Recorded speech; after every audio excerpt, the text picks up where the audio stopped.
Les amis, bonjour, j'espère que vous allez bien et que tout se passe pour le mieux pour vous. Paris Saint-Germain, Lorient, 0-0.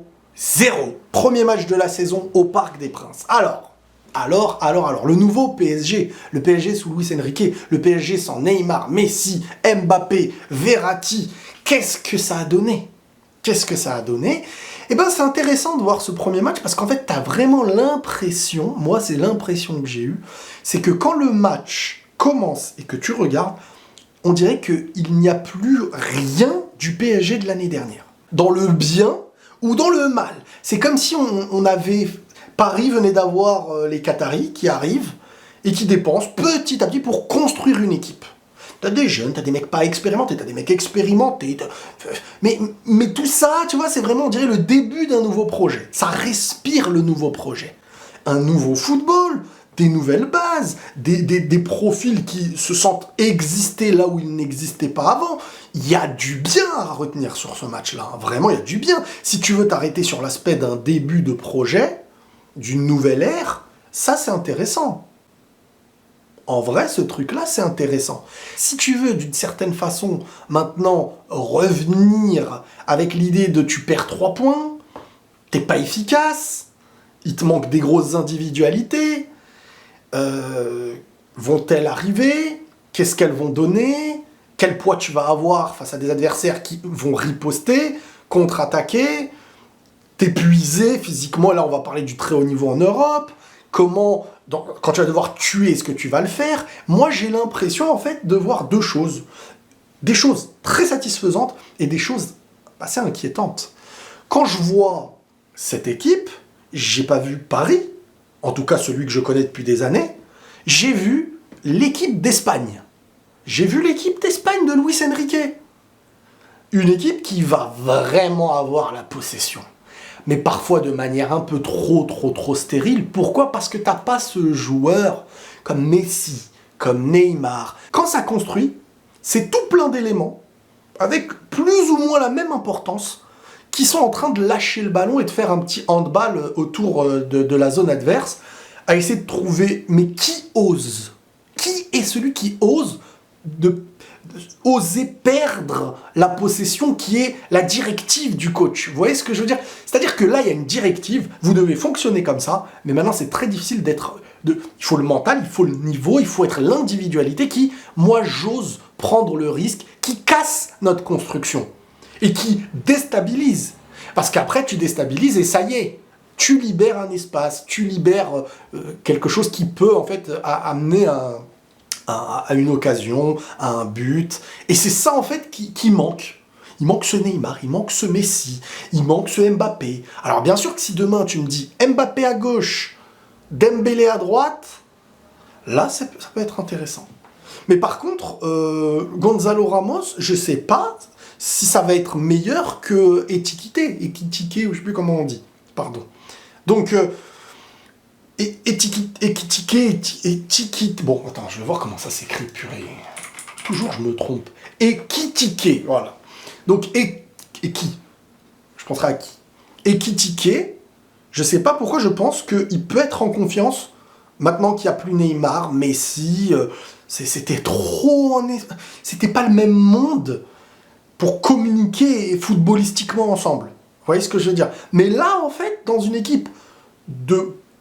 plusieurs joueurs qui savent jouer au ballon, mais qui ne sont pas des individualités mondiales non plus, bah, un joueur comme ça peut oser, peut se faire confiance et apporter des choses.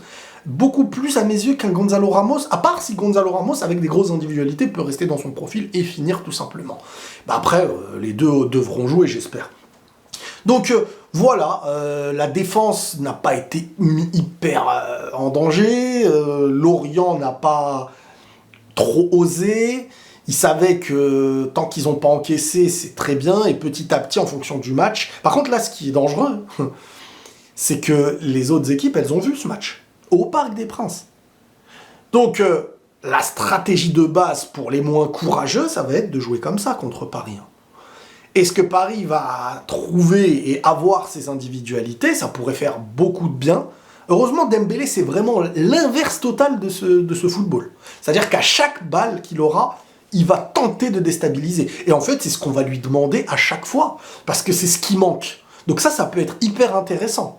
Ça peut être hyper intéressant. Maintenant, Dembélé, c'est pas le joueur qui plante beaucoup non plus. C'est le passeur. Maintenant, déstabilisateur plus passeur, il va falloir ce point fixe, dont Gonzalo Ramos qui peut... Je suis vraiment dans le questionnement avec lui, en fait. Hein, je sais pas. Est-ce que lui, Ekitike, ça dépendra. Les déplacements, je préfère Ekitike. Mais par contre, sur voilà, le pur rôle de buteur, j'ai l'impression qu'il nous l'a montré, même avec le Portugal et tout, à plusieurs moments dans son championnat et tout. Donc voilà, ce PSG a un nouveau football, vit une nouvelle ère, on dirait qu'ils viennent d'être achetés, et il y a quelque chose qui est mis en place. Ça peut être hyper intéressant si on laisse le temps, mais est-ce qu'un club comme Paris aujourd'hui peut se dire on laisse le temps, alors qu'il joue avec des objectifs les plus gros normalement. C'est dur de se dire on avait ces objectifs, maintenant on va les diminuer. C'est facile à dire. Mais quand les grands moments et les grands rendez-vous vont arriver, est-ce que le club va se satisfaire d'être éliminé en ayant parfois apporté un football cohérent? Est-ce que la cohérence va satisfaire versus l'échec, l'élimination, etc. Ça va être une question à se poser lors des grands moments de la saison.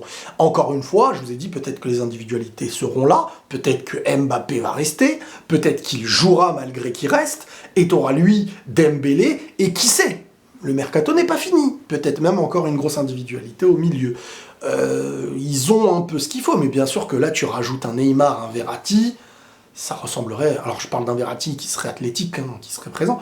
Parce que là, ce qui est intéressant aussi, c'est ce pressing. C'est vraiment l'Espagne, en fait. C'est de Tu vois, t'as mis un système, t'as fait copier, tactique, tu l'as mis dans le PSG d'aujourd'hui. Avec des joueurs qui arrivent à produire ce football contre plus petits, mais est-ce qu'ils arriveront à produire ce football quand ça va demander la même justesse avec un pressing et une équipe offensivement dangereuse? Des équipes, je sais pas moi, face à Barcelone, face à City, face au Bayern, face au Real, face à des équipes voilà, qui sont là et qui se positionnent pour... et qui te regardent dans les yeux, et est-ce qu'il va y avoir cette réussite collective et individuelle qui manque à ce pari, face à plus grand? C'est ça qui va être très difficile, parce que cette maîtrise collective et cette construction, elle est cohérente. Alors on ne peut pas demander à une équipe qui n'a pas les individualités encore réellement et qui commence avec un nouveau coach, à la fois d'arriver contre City et d'imposer une possession, plus une finition, plus... C'est impossible. C'est impossible. Maintenant, tu peux améliorer ton système de possession et par celui-ci trouver dans certains matchs la faille qui peut exister. Mais c'est sûr qu'en phase aller-retour, dans un grand match, si ça on le transmet directement en Ligue des Champions, ça peut être compliqué. Et même en Ligue 1, parce qu'attention, tu perds déjà 2 points sur le premier match. Peut-être qu'il ne faudra pas avoir les mêmes attentes. Là, l'attente, elle est de reconstruire. Peut-être, encore une fois, hein, on verra chaque semaine. Là, au présent, ce que je vois aujourd'hui, c'est que c'est vraiment une reconstruction qui a de la cohérence. Voilà. Maintenant, les étapes seront petit à petit nouvelles. Voilà. Les amis, prenez tous soin de vous et la paix sur vous.